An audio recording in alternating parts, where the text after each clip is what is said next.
আসসালামু আলাইকুম রহমতুল্লাহি ওয়াবারাকাতুহু। সম্মানিত দর্শক, বর্তমান সরকারের যিনি প্রধান উপদেষ্টা, তাকে নিয়ে আলোচনা সমালোচনা, পক্ষ বিপক্ষ, সম্মান মর্যাদা আর বিপরীতে বিতর্ক, কোনো অবস্থাতেই কোনো কিছু থামছে না।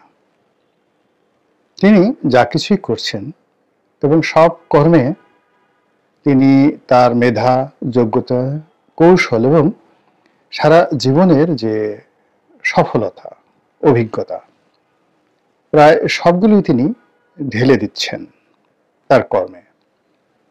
কিন্তু কেন যেন বরকত হচ্ছে না। অথচ তিনি নিজে বা তার সঙ্গে যারা যারা এসেছেন উপদেষ্টা মণ্ডলীতে, সরকার পরিচালনায় তার সহযোগী যারা হয়েছেন, এই বাংলার জমিনে তাদের সবারই রয়েছে সুদীর্ঘকালের সফলতার কাহিনী, তাদের ভালো মানুষ হওয়ার যে গল্প, এবং তাদেরকে নিয়ে বিভিন্ন রকম কল্প কাহিনী, তারপরে ইতিবাচক অর্থেই মিথ অ্যান্ড ম্যাথোলজি এটা রয়েছে। তো সেই মানুষগুলো রাষ্ট্র ক্ষমতার সর্বোচ্চ পর্যায়ে পৌঁছে গেছেন এবং তার সঙ্গে জনগণের যে নিরঙ্কুশ সমর্থন, এই মুহূর্তে যে সমর্থন এখনকার কথা বলা যাবে না, মানে আগস্ট মাসের 2024 সনের 5 তারিখের পর পুরো আগস্ট, সেপ্টেম্বর, অক্টোবর এই 3টি মাস ধরে ডক্টর মোহাম্মদ ইউনূস এবং তার যারা সহযোগী সকলের প্রতি এদেশের 18 কোটি মানুষের বেশিরভাগ মানুষ, এমনকি কোটি কোটি আওয়ামী লীগের যারা লোকজন, তারাও যে সমর্থন দিয়েছিলেন, দোয়া করেছিলেন এবং সহযোগিতার হাত বাড়ানোর জন্য তারা 10 পায়ে দাঁড়িয়েছিলেন। এই বিষয়গুলো ফিকে হতে হতে সকলে এখন হতাশার সাগরে নিমজ্জিত হয়ে গেছেন। অনেকে বলছেন, অনেকে বলছেন না, কিন্তু তাদের মন এবং মননে বারবার শুধু প্রশ্ন, এ কি হলো, এ কি করলাম, এমন তো হওয়ার কথা ছিল না। এখন আমার কি হবে, আমাদের কি হবে, বাংলাদেশের কি হবে, তারপর এ অবস্থা কতদিন চলবে, এ দুর্বিষহ অবস্থা চলতে পারে না। এই বিষয়গুলো কিন্তু মাঠে ময়দানে আলোচিত হচ্ছে। তো যখন এরকম আলোচনা হচ্ছে, ঠিক সেই সময়টিতে বাংলাদেশের একজন অত্যন্ত প্রথিতযশা সাংবাদিক, যিনি তার ক্ষুরোধার বক্তব্যের জন্য, সাহস এবং মেধাদীপ্ত তার যে ব্যক্তিত্বময়তার কারণে সেই 2007 সন থেকেই বাংলাদেশে সম্মান মর্যাদার একেবারে সর্বোচ্চ আসনে রয়েছেন জনাব নুরুল কবির। খুব ছোটখাটো একজন মানুষ, মানে আকৃতির দিক থেকে, কিন্তু যে পত্রিকায় তিনি সম্পাদনা করেন সেটাও যে খুব বড় পত্রিকা তা নয়। কিন্তু তার ব্যক্তিত্বের কারণে দেখা গেল যে তার ছোট পত্রিকাটি নিউ এজ, এটি অনেক বড় বড় পত্রিকার চাইতেও বাংলাদেশে খুবই গুরুত্বপূর্ণ হয়ে আছে। নিউ এজ, নুরুল কবির, নুরুল কবির নিউ এজ। তো যাই হোক, সেই নুরুল কবির সাহেব অতি সম্প্রতি ডক্টর মোহাম্মদ ইউনূসের একটা সাক্ষাৎকার নিয়েছেন। আমি খুব মনোযোগ সহকারে প্রায় 1.25 ঘন্টার মতো সুদীর্ঘ সেই সাক্ষাৎকারটি দেখলাম, খুঁটিয়ে খুঁটিয়ে দেখলাম। এবং যত মনোযোগ সহকারে আমি এই সাক্ষাৎকারটি দেখেছি, গত 2-4-10 বছরে এমন কোনো সিনেমা, নাটক, ইতিহাস, তারপর ডকুমেন্টারি ফিল্ম, কোনো কিছু আমি আসলে গত 10 বছরে এতটা মনোযোগ সহকারে আমি দেখেছি বলে আমার মনে পড়ে না। অনেক আগে একটা সিনেমা দেখেছিলাম, দ্য বাইসাইকেল থিফ, পৃথিবীর সর্বকালের সেরা চলচ্চিত্র, ওটা বোধহয় খুব মনোযোগ সহকারে দেখেছিলাম। এরপরে এই সাক্ষাৎকারটি আমি দেখলাম। সাক্ষাৎকারটি দেখার পরে আমার যে অনুভূতি, সে অনুভূতি হলো ডক্টর মোহাম্মদ ইউনূস কথা বলতে গিয়ে তিনি জনাব নুরুল কবিরকে হয়তো আন্দাজ করতে পারেননি, বা তিনি সারা জীবন পৃথিবীর বড় বড় সংবাদপত্র, সাংবাদিক তাদেরকে যেভাবে মোকাবেলা করেছেন, কথাবার্তা বলেছেন, বাংলাদেশের প্রথম আলোর মতিউর রহমান, তারপর এরপর মাহফুজ আনাম, ডেইলি স্টার, ওনাদের মতো যারা বাংলাদেশে খুবই প্রথিতযশা এবং সাংবাদিক হিসেবে, সংবাদপত্রের সম্পাদক হিসেবে নুরুল কবির সাহেবের চাইতে অনেক অনেক যাকে বলা হয় আউটওয়ার্ডলি বেশ প্রভাবশালী, কিন্তু ব্যক্তি নুরুল কবিরের সঙ্গে এক টেবিলে বসে নীতি এবং নৈতিকতার কথা বলার মতো বাংলাদেশে যে দ্বিতীয় কোনো লোক সংবাদপত্র জগতে নেই, এই বিষয়টি সম্ভবত ডক্টর মোহাম্মদ ইউনূস আন্দাজ করতে পারেননি। ফলে জনাব নুরুল কবির যে সকল প্রশ্ন করেছেন, সে সকল প্রশ্নে তিনি অনেকটা দেবশিশুর মতো উত্তর দিয়েছেন। উত্তর শুনে মনে হলো যে এর চাইতে সরল স্বগোক্তি আর হয় না, এর চেয়ে ভালো মানুষ আর হয় না।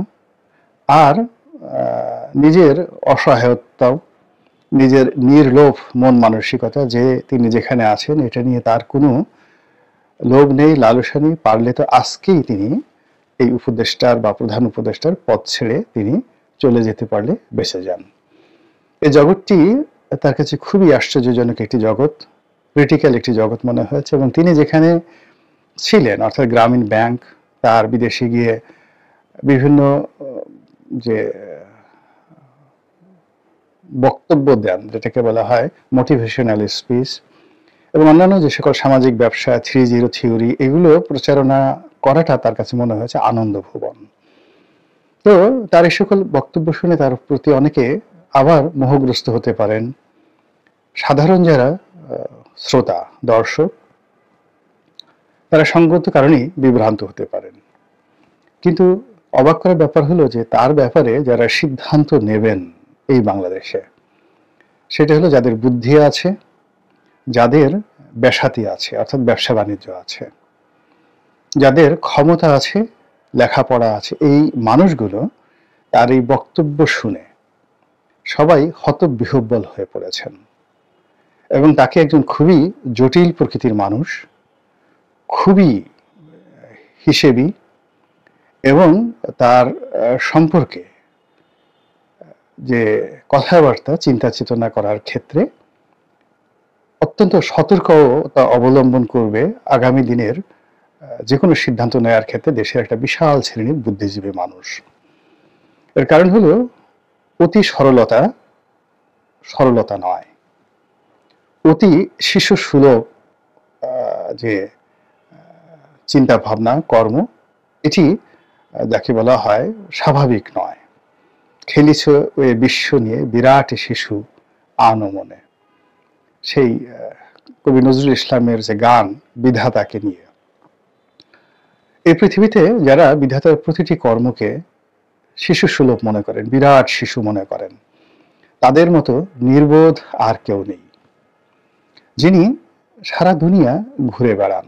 টেকনাফ থেকে তেঁতুলিয়া নয়, ঢাকা থেকে ওয়াশিংটন, ওয়াশিংটন থেকে প্যারিস, প্যারিস থেকে জোহান্সবার্গ, এবং সেখান থেকে দিল্লি, দিল্লি থেকে রিয়াদ, সমস্ত রাজপ্রাসাদ থেকে শুরু করে ওই সকল এলাকার যে সকল ফাইন্যান্সিয়াল ইনস্টিটিউশন এবং যত সব ধুরন্ধর ব্যবসায়ী রয়েছেন এবং যত সব ধুরন্ধর বুদ্ধিজীবী রয়েছেন, তাদের সকলের সঙ্গে যিনি এক টেবিলে বসে তাদেরকে মুগ্ধ করে এসেছেন, সকল ধুরন্ধর মানুষকে যিনি মুগ্ধ করে এসেছেন, সে মানুষটি জীবনের পরিণত বয়সে এসে তিনি যদি বলেন আমি রাজনীতি বুঝি না, প্রশাসন সম্পর্কে আমার কোনো অভিজ্ঞতা নেই, এরপর এখানে যারা রাজনীতিবিদ তাদের আচরণ তার কাছে খুবই আশ্চর্যজনক, তার সামনে এসে তারা মিষ্টি মধুর কথা বলেন এবং পেছনে গিয়ে কেন সবকিছু ভুলে যান, এই বিষয়গুলো তিনি যেভাবে ব্যাখ্যা করেছেন, এটি এত চমৎকারভাবে তিনি উপস্থাপন করেছেন, যেটি দেখে মনে হবে যে আমাদের পাক ভারত উপমহাদেশের যারা কিংবদন্তির অভিনেতা সঞ্জীব কুমারের অভিনয় দেখেছেন। দিলীপ কুমার রোমান্টিক নায়ক, কিন্তু অভিনয় যদি দেখেন তাহলে সেটা সঞ্জীব কুমারের অভিনয়, সেই অভিনয়কেও ছাড়িয়ে গেছে। কিন্তু সেই অভিনয়ে আমরা বিভ্রান্ত হয়েছি, সরি, তো সে অভিনয়ে আমরা বিভ্রান্ত হয়েছি, কিন্তু জনাব নুরুল কবির তিনি বিভ্রান্ত হননি। তার এ সকল অদ্ভুত জবাব শুনে, শিশুর মতো জবাব শুনে, ফেরেশতার মতো তার সততা দেখে মনে হয়েছে যে তিনি এতটা তড়িতাহত হয়েছেন জনাব নুরুল কবির, তিনি মুচকি মুচকি হাসার চেষ্টা করেছেন অথচ তিনি হাসেননি। স্পষ্টতই সাক্ষাৎকারটি আমি মনে করব যে বাংলাদেশের যে টেলিভিশন সাক্ষাৎকার বা ভিডিও সাক্ষাৎকারের ক্ষেত্রে এটি একটি মাইলস্টোন।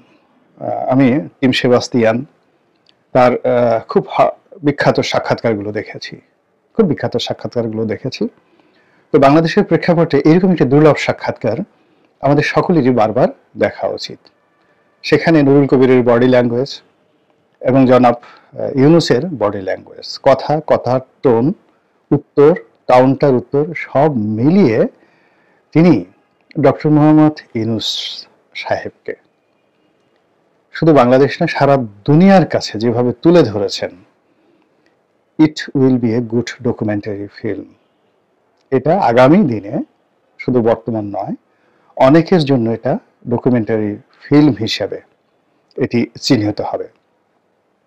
এবং এ সকল যে ইন্টারভিউর কথাবার্তা, অর্থাৎ সেই অনুষ্ঠানে নুরুল কবিরের সঙ্গে যে কথাবার্তা হয়েছে, এগুলোর মাধ্যমে রাজনীতি, অর্থনীতি, ব্যক্তি এবং ব্যক্তির মন মানসিকতা, তার যে সাইকোলজিক্যাল মনস্তাত্ত্বিক যে বিষয়াদি রয়েছে, চিন্তা চেতনা রয়েছে এবং তার জীবনের যে জটিলতাগুলো রয়েছে এবং তার জীবনের অদ্ভুত সব সমীকরণ, যেটা হয়তো তিনি নিজেও কখনো কল্পনা করেননি, সেই কথাগুলো তার নিজের মুখ দিয়ে বের হয়ে এসেছে। জাস্ট কয়েকটা উদাহরণ দিই। তিনি বেশ চিন্তা ভাবনা করে বিগত ১-১১ সময় একটি রাজনৈতিক দল করেছিলেন। এবার তিনি এসে নিজের অজান্তে বলেছেন যে ওটা এমনি একটা ফালতু বিষয় ছিল, জাস্ট বন্ধু বান্ধব বলেছিল তাই করেছিলাম। অ্যাজ ইট ইজ ছেলে খেলার মতো ঘটনা, ভালো কথা। তারপর যখন নুরুল কবির জিজ্ঞাসা করলেন যে সেই সময়টিতে আপনার বন্ধু বান্ধব যারা আপনাকে বিশ্বাস করেছিলেন এবং আপনার ডাকে সাড়া দিয়েছিলেন, তাদেরকে মাঠে ফেলে আপনি তো চলে গিয়েছিলেন তখন, তো এখন এইবার তো আপনি সফল হয়েছেন, তো এই সফল অবস্থায় আপনার এই বন্ধু বান্ধব যারা ওই সময়টাতে বিক্ষুব্ধ হয়েছিলেন, তারা এখন কি খুব খুশি? তারা কি আসেন আপনার কাছে? তো নিজের অজান্তে এখানে তিনি পারেননি। তার যে হিউম্যান সাইকোলজি, তার জ্ঞান, তার গরিমা, তার কৌশল, তার বুদ্ধি, প্রজ্ঞা, মেধা সব কিছু এখানে এসে তার ভিতরের যে অন্তর্নিহিত ইঞ্জিনিয়ারিং রয়েছে সেটি একেবারে খোলাসা হয়ে গেছে। তিনি বলে ফেলেছেন যে তারা কেউ এখন আমাকে সমর্থন করেন না, কেউ আসছেন না এবং কেউ আমাকে বিশ্বাস এখন করেন না, এবং তারা মনে করেন যে আমি যে কোনো সময় আবার চলে যেতে পারি, কাজে আবার আমার সঙ্গে সম্পৃক্ত হয়ে তারা নতুন করে বিপদে পড়তে চান না। তো এইভাবে সরকার নিয়ে উপদেষ্টাদের সঙ্গে তার বিরোধ নিয়ে, তার সহমর্মিতা নিয়ে, তার কর্মকাণ্ড নিয়ে, নিজের সফলতা নিয়ে, সরকারের সফলতা নিয়ে, ভবিষ্যৎ নিয়ে তিনি যে সকল কথা বলেছেন, যদি মানুষের মাথায় ন্যূনতম বুদ্ধি থাকে, বোধ থাকে, তাহলে মনে হবে যে বাংলাদেশের সবচেয়ে গুরুত্বপূর্ণ চেয়ারটিতে যে মানুষটিকে বসিয়ে রাখা হয়েছে, এটি এ জাতির সর্বকালের একেবারে নিকৃষ্ট একটি সিদ্ধান্ত।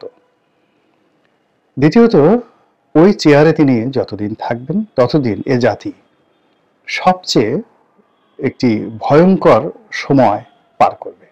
ধরুন একটা ট্রেন, যিনি ট্রেনটা চালাতে পারেন না, তার হাতে ট্রেনের স্টিয়ারিংটা দিয়ে যদি সেই ট্রেনের যাত্রীরা বসে থাকে, হাজার হাজার যাত্রী বসে থাকে, তাহলে সেই ট্রেনের যে অবস্থা হয় তার চেয়ে কোটি কোটি গুণ ভয়ঙ্কর অবস্থা হয় জাতির যিনি রক্ষক, জাতির যিনি পরিচালক, জাতির যিনি নেতা, যিনি এই দেশ পরিচালনা করবেন, সেই পরিচালকের চেয়ারে যদি এরকম একজন দেবশিশু, এরকম একজন ফেরেশতার মতো পুতু পবিত্র লোক বসে থাকেন এবং এইভাবে শিশুর মতো এবং ফেরেশতার মতো সহজ সরল কথাবার্তা বলেন, তাহলে আগামী দিনে কি ধরনের পরিণতি ডেকে আনতে পারে তার কিছু নমুনা গত 4 মাসে আমরা পেয়েছি। আর তার কারণেই জনাব নুরুল কবিরের মতো মানুষ তিনি কখনই এই ধরনের জায়গায় যান না এবং এই ধরনের সাক্ষাৎকার উনি কখনোই নেননি। কোনো ক্ষমতাশালী লোকের সাথে উনাকে কখনো বৈঠকে বসতে দেখা যায়নি। তো সেই কাজটি তিনি যখন করেছেন, তার মনে হয়েছে যে কিছু বিষয় আছে জাতির সামনে এখন তুলে ধরা উচিত, সেটাই তিনি করেছেন। আপনারা যারা এখন আবেগে গদগদ হয়ে আছেন তারা এই সাক্ষাৎকারটি দেখতে পারেন এবং বিশ্লেষণ করতে পারেন। আল্লাহ আমাদের সবাইকে হেদায়েত দান করুন এবং হেফাজত করুন। আসসালামু আলাইকুম ওয়া রাহমাতুল্লাহি ওয়া বারাকাতুহু।